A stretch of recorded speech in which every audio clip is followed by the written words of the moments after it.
If you're looking for an extremely romantic historical fiction, then you need to read Lovely Wars by Julie Berry. This book is already one of my favorite reads of all time, let alone 2026, and the year has just started.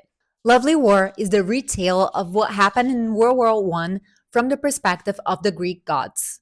So we have Aphrodite, the goddess of love and beauty, in the forefront of the story, telling us her greatest achievement as someone that is really passionate about human love. While being judged for infidelity by her husband Hephaestus, Aphrodite decided to tell the story of four young people that navigated the war in different scenarios and with different skill sets and showcase how they fell in love and why human love is just the best thing ever. Now, this book is beautifully written. It is extremely romantic. It's YA, so it's more on the light side when it comes to the spicy scenes, but nevertheless, it is a beautiful retelling of the events of World War I, and it's actually very historically accurate. You can tell from the notes within the book that the author really went the extra mile in researching everything that happened during that time and how she could portray this tale in a way that was accurate,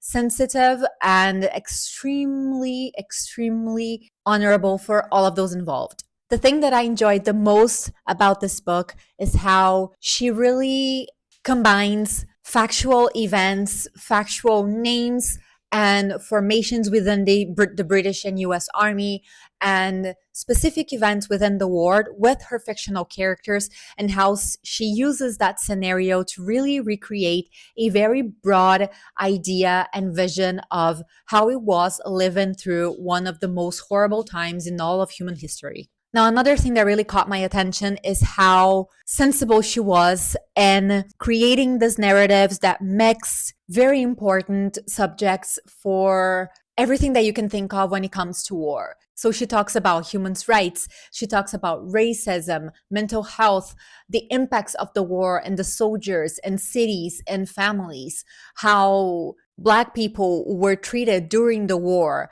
how politics function in that time, how women were utilized and viewed, and how they stepped in and when they stepped in during the war. So it's a really in-depth, amazing, beautiful love story that really will leave you missing the characters and with a broken heart. This was definitely a 5-star read for me. It was my first 5-star read of the year, and I most definitely recommend you reading this.